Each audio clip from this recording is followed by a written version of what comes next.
Well, welcome. We're going to introduce Family Hippocampus and what we are standing for. So I have a fellow board member, Dominik von Eynern, and my name is Geraldine Hardy, and we'd like to introduce you to what Family Hippocampus is doing as a non-profit organization under the umbrella of We8. Indeed. Thank you. Thank you. Good. So we're in Frankfurt here now, and let's start. You want to start? Indeed. So what is Family Hippocampus? Family Hippocampus is an initiative for family members, by family members. And we're all about understanding what drives family dynamics and how can we navigate family dynamics, specifically when they are a little bit prickly. How do we do this? Because we are family members ourselves and had quite a few exposures or have exposures to it.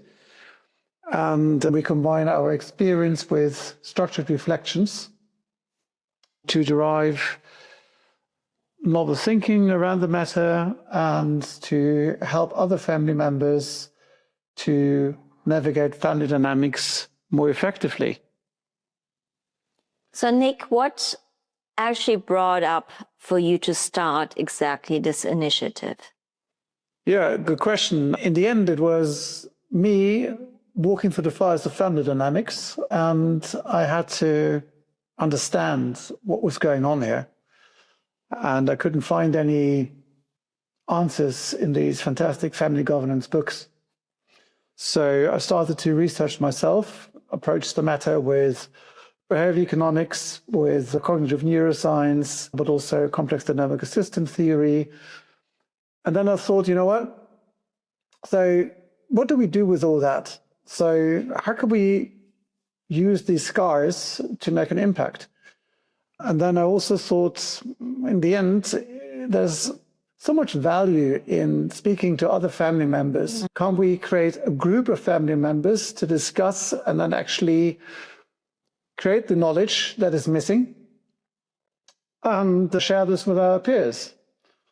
And that was the idea to create Family Hippocampus, where it is all about, not only to know what we don't know, but most importantly, what do we need to think about?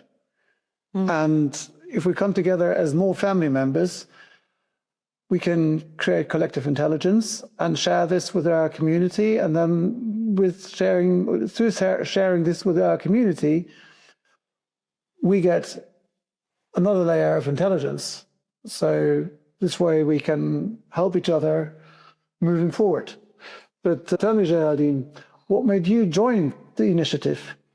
So I was actually quite honored when you asked me to join. That I believe that within my realm as a well-being expert and looking at self-care, self-synchronization, I realized that if I would have had the tools that I have now in the past, when I went through the loss of my father, when I went through so many obstacles and challenges within also my family system, that it would have been easier for me to heal certain trauma. And many things that have happened in my life, I come from the 8th-generation Chinese family, 2 Chinese families in Indonesia, which were very well known in Indonesia. And there was a certain entitlement that we experienced, but I was the youngest, so I did not really experience that as much as really my, elder siblings. And I was the odd one out there. And if I would have had the chance to have this initiative, Family Hippocampus, and would have not felt so alone at that time and space, it would have been easier for me. And I felt also being understood. So we are talking about topics here that many people or many families would not put out in the open, because you don't really want to wash your dirty laundry out there. Especially with families that have a certain reputation, standing in society, wealth, whatever you want to call it on a superficial level. But this whole entire planet is run by the most powerful families let's face it. And everything started with a family business, then it goes into a corporation, and yeah. So, and when you realize that, you also can realize, like, how can we kind of help the new generation understand the old generation, understand the new generation, and create impact, to be more conscious on how we invest in our planet, how we invest in humanity, how we invest in impact-driven projects and businesses. Yeah, but you just said it. It is about keeping these things under a lid. Don't speak about your family dynamics issues. Yes. And this is like a pressure cooker. Yeah. It'll explode somewhere. Absolutely. In you, in the family. Yes. And it will transpire to the business, inevitably. Yes. And these things are not much talked about for the reasons you mentioned. But that's the issue. And that's why I call ourselves, our initiative, we are family dynamics activists. Because when you look at research, it suggests that family wealth transitions from one generation to another do not happen because the family is broken apart. And this breaking apart is attributable to behavioral risks materializing in 95% of the cases. Behavioral risk materializing just speaks about, we're speaking about human beings here. You know, communication is key, like the relationship with yourself, first foremost, but then your relationship with the family members. And if there's a lack of respect, a lack of communication, the lack of respect happens within oneself first. That's the reason why we actually experience the lack of respect, or we actually disrespect others. So, you know, there's always a mirror effect. And yes, people don't realize how dangerous these behavioral risks can be for the wealth, the generation of wealth, but also perseverance. Perseverance and preservation. Yes, it is mostly talked about in the context of how you create a portfolio. Yeah. When we look at family wealth, there is a financial portfolio, yes, but there's also something we can call social capital, internal social capital. And given that it poses the highest risk, why don't you invest more into the social capital side of things? Because they don't realize that it actually represents the highest risk. And we are debunking this myth. We are actually literally putting it out in the open because people don't want to speak about it, because it's easier to look at figures and numbers. No, I mean, you're an ex-investment banker. Is it not easier to look at figures and numbers? Great place to hide. Absolutely. Is it not? I mean, yeah. And then, so let me ask you, what are the goals for this initiative? If we go through it like bullet point by bullet point and kind of summarize, what do we want to achieve? Let me summarize it this way. Again, it's about raising awareness. It's about creating contextual awareness. It's about helping people to create mind space for family dynamics, especially dysfunctional family dynamics, because they create the behavioral risk exposure I was talking about earlier. And that is the quest here, to also use our scar tissue for the better. Yes, to share our scar tissue or trauma, emotional wounding, whatever you want to call it. Absolutely. Yeah, because we do not mind speaking about it because we have dealt and we continue on dealing with it. Indeed, yeah, it's never finished. No. But we can improve as we go in navigating these various dilemmas we are facing in a family dynamics context. So I think like the initiative, like just to add to you what you said, the initiative is really there to create this awareness, consciousness level, and create also self-responsibility and reliability and accountability on how we take care of ourselves, oneself, and synchronize our own belief patterns, understanding our communication to make a difference within the dynamic of a family, within a system of a family. Yes, because it starts with the individual. Absolutely, doesn't it? Yes. But Geraldine, what are the methods of creating this impact? What are the means? First, from the individual perspective, it is taking this accountability, I call this also self-discipline and responsibility for our own belief patterns, trauma healing, emotional wound healing, not seeing ourselves as victims, but really taking matters in our own hands. It is easier to point a finger at, oh, my uncle, my dad, okay, why are you in that situation? Why have you been born in that family? And that's where the work starts. And this is part of what I call the self-care and self-synchronization. I'm not talking about self-care like, oh, let's just have another lavish holiday in a 5-star hotel. I'm talking about serious self-care where we go through specific coaching practices like clinical hypnotherapy, trauma healing, quantum healing, energy frequencies changing, and then going through movement practices, Tai Chi, Qigong, yoga, and different philosophies, yoga, Ayurveda, Taoism, Buddhism, Kabbalah, anything that speaks to that specific individual in the family. Because we are all very different. That means not everyone resonates with yoga. I would call it movement practices. Not everyone resonates with meditation. Well, let's call it contemplative practice. And these are all tools that we use, and we use them also in our retreats.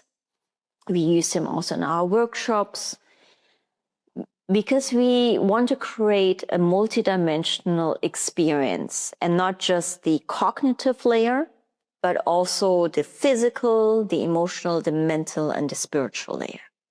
It's very important because when you are in a position of victim, you cannot learn. You cannot move. No. You hide in your victimhood. And this is where people get stuck. Yes. And it creates reactivity. Right? So when we are reactive, we create a conflict chain. Well, actually, a conflict chain, yes. And we call this the karmic cycle in the spiritual world. Yes, conflict chain. Yeah. Yes. We call it the karmic cycle that repeats itself. Like you have maybe noticed if you're in a bad mood and something goes really bad, it's really important for us to pivot, because otherwise the rest of the day is just going to get worse. Indeed, we have a choice. Yes. When we have a choice. Yes. When we have the space between stimulus and response. Exactly. If we do not have this space, we are banged together, we become reactive. We don't have any possibility, and that creates this chain reaction. Exactly. So stimulus and response, the way how you see it also from neuro-linguistic programming, what we say in the spirituality, it's like, how can I not react and get triggered from my traumata that has just been pretty much reawakened in that specific time and space when someone really made you upset or angry, and you actually can feel the strong emotion coming up, which is a lower vibrational emotion that could be anger, grief, sadness. And how can you not react from that? Where can you go inside of yourself knowing exactly, whoa, I'm getting triggered. Where does this come from? This is the way how we can actually listen to our emotions. Yes. And use those signals to navigate. Because when we are reactive, they drive us. When we understand the value of the emotional signal, we can use the signal for continuous improvement. Absolutely. So it's never advisable to respond at that time and space, or let's say react, and you get really upset, and then you can actually create more havoc within the relationships that you have. I'm not only talking about families, I'm talking about interpersonal relationships with anyone. And some things can be said and done that it cannot be revoked. The thing what we are actually working towards too is creating more self-awareness. Yes. Which is then very important to understand others. Yes. So in other terms, it's about creating emotional intelligence, which is the prerequisite to create social intelligence. Absolutely. And then it's not creating empathy, it's creating compassion. Because empathetic, you can feel other person's feelings and you're not really aware of if they are your feelings or not. You need to protect yourself and learn how to do so. But it's not about feeling the other person's feeling. It's about being compassionate what this person goes through. But yet again, knowing how to set your own boundaries. That not meaning that what this other person goes through means that it will also have an effect on you. Because families believe sometimes we need to sacrifice ourselves for the other person. We need to sacrifice ourselves for the children, and then we overgive and overplease to the children. That goes into a moment of entitlement where children think they can do whatever they want. So why should families listen and actually come to our retreats or attend these seminars? What's in for the family? Because we obviously speaking about the individual. Yes. But what does that have to do with the family as a social system? Well, Family Hippocampus gives a safe haven and a safe space, a sanctuary where people can share. And when people can share, they feel also safe that there's a community. We call it in the spirituality Sangha. There's a community of like-minded individuals who have gone through similar fires. As much as we're different, we're not that different on what we experience. And because only of money does not mean we don't have problems. That's not true. And we do the same also for startup founders, because once you exit your company, the issues in your family are just going to get exacerbated by money. So the retreat offers a platform of learning, and we're sharing tools on how you can self-synchronize, but also how can you help synchronize everything within your family. Yes, because systems theory tells us when you change one element of a system, it impacts the entire system. Quantum physics. When family members are more conscious about how they respond to stimulus, because they have this gap, they're no longer reacting, conflict can be prevented. Yeah. Or, put it this way, conflicts can be productive. Absolutely. And within this space, we create what they call a psychological safe space, where you don't feel the need to protect yourself by ego, by reactivity. Yes. And I totally agree, it helps when you speak to other family members. It's the magic of normalization, which already helps you to accept yourself. It helped me to accept myself better. That creates psychological freedom degrees. So working together with peers towards a greater self-synchronicity helps to understand other people better. Yeah. Because in the end, we cannot change how people react, but we can change ourselves. And that way, how we respond to the other person reacting, that alone breaks vicious cycles of conflict. Yes. And it all goes towards a point where the family can suddenly really communicate. Because 60% of the respondents who were actually asked in this survey why they think their family wealth transition from one generation to another didn't occur, said it was down to a breakdown of communication and trust. Yeah. And communication is inhibited when people are reactive. Absolutely. And the trust part is very important, because when has this trust been broken? How can this be mended again?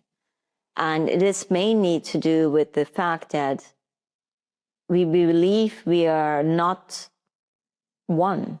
But if you do unto others the way how you would not like to be treated, there will be repercussions to that. Always. Indeed. So and here is where the complex dynamic system theory comes in, because at the end, everything has diminishing or reinforcing feedback loops on the positive or negative side. Yeah. But everything is connected to everything. Yeah.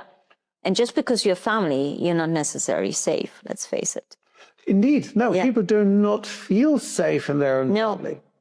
And that creates the upheavals, the unproductive conflicts that are followed by another set of conflicts for which the groundwork was laid at the first conflict.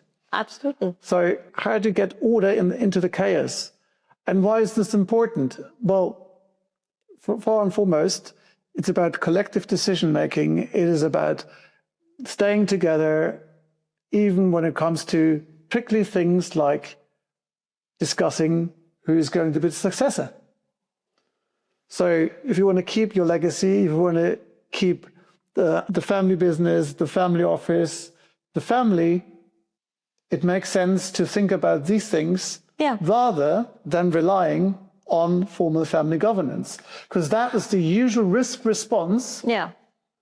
We go to a lawyer, we go to an advisor, and bang, there's a document, everyone signs, no one owns. And these are the things we want to bring across in our seminars and our talks. And by talking is great, and creating mind space to get hands-on and help people really with their problems and navigating family dynamics. We create these retreats, only 10 people. But this is where... Highly confidential. Of course. And but this is where this platform is created amongst peers to share, to be open, using the magic of normalization. And also understanding how can they create this space between stimulus and response. This space through the work you do, Geraldine. And we also go into structured reflections using NLP. You're also an NLP coach master. And to understand and how to can we relate to other people in a better way, which will then allow members of families to navigate with more confidence and more presence. And I'm also... loving place. I mean, this is your family at the end of the day. I mean... It is your family, but then also when there's a business family, there are business interests involved. Absolutely. And I can share when we created this retreat, for me, it was kind of, this is exactly what I would wanted to have when I went through the fires of family dynamics. I would have come out stronger and quicker. So I'm not with less scar tissue. I came out of it stronger. It took me a longer time. We were successful with our endeavors within the family dynamics, but it could have been shorter, more effective, and less painful if I had such an offering as the retreat we offer from a Family Hippocampus. Absolutely. And then also what we look at, which is very, because we come from different families. I mean, you come from a European German family, Octavian from an Austrian, I'm from an Asian one. There are also the cultural differences. They are all very different. And then also when I can see this within the whole family business dynamics, where families do business with many different families from different cultures, it has a benefit on all different levels, on how you do business, on how you invest, on how... So not just only knowing, okay, I know thyself, I also know my family, I know how to be with my family, but also how to do business. And it has a ripple effect on all of these layers. And what I think about what we look at Family Hippocampus is the human being. It's really the human being, human-centric, and not, okay, let's just look at how do we diversify the portfolio here. Indeed, it was nothing to do with that. No. But as you say, various cultures. And so I speak at many conferences in many countries, speaking to many people from different cultures, also in Singapore, also in Dubai. But what I realize, there are cultural differences, of course, but some things are culturally invariant. Absolutely. And probably one of the things is the human being. Yes. And then looking at it also from the perspective, there is not only a transfer of the wealth now from the old generation to the new generation, but also to women. So It's also quite important to look at Family Hippocampus, where we actually support on what is the role of women in families. You know, you see there's also a lot still. The traditional role play, or how can women actually step up, and it's still there. It's not. Yeah, no, I did a presentation about the neurodiversity in the sense that women and men have a different wiring, which makes it interesting to compose a social system which becomes more resilient because it's diversified. Yes. There's research out there. And so interesting because we talk about biodiversity, we talk about how to diversify the portfolio, how we diversify what we eat. Yeah. How come we do not speak about how can we diversify a social system, be it a family or be it a corporate board or whatnot? Yes. So yeah, indeed, and it's all these things that are hard to overcome because of imprinted social norms, and they are being rewritten without many people noticing. And it's like in science, we cling to what we know. Yeah. And then we build walls around it, not even boundaries, thick walls, and defend it. And then it takes a generation before they crack down. Wow. And actually the system can evolve. But that's another interesting aspect if we come to think of it. In my third generation and the generations before, they said real change in family businesses and family business culture takes about 3 generations. That was with less of a pluralistic worldview. Now we have a more pluralistic worldview, and now we already see that transitionings are happening faster. Yeah. In Germany, I can say there are many family businesses that have been taken over by women, and very successfully so. Yes. So there, you know, and this is also where the culture comes in, of course. But it's actually quite surprising. So things are moving forward, and there's much to highlight in this transition, because without being able to navigate these dynamics, what looks good on the surface might create still a lot of emotional pain underneath. And you don't want to carry this on to your children. You don't want to carry it on to the next generation. Yeah, we're looking at also quite at the ancestral trauma, certain things that normal therapists or let's say other groups don't look at. We go a little bit above and beyond and unorthodox. Well, and in the context of family dynamics. Yes, absolutely. And that's the other thing. When you are in those family dynamics fires and come out of it, you've experienced it, which is very different to maybe someone who observes this from the outside. Exactly. So there's Mary, the neuroscientist. Yes. She lives in a confined world, and everything is black and white in her world. But as a neuroscientist, she knows exactly how the brain encodes the color of red. Now, the magic fairy comes and opens this confined space, and Mary suddenly comes out in the real world and sees a ripe red tomato. She will have a shock, even though she knew all about red. Yes. She is experiencing red for the first time. And that's the difference. Yeah. You have experienced it.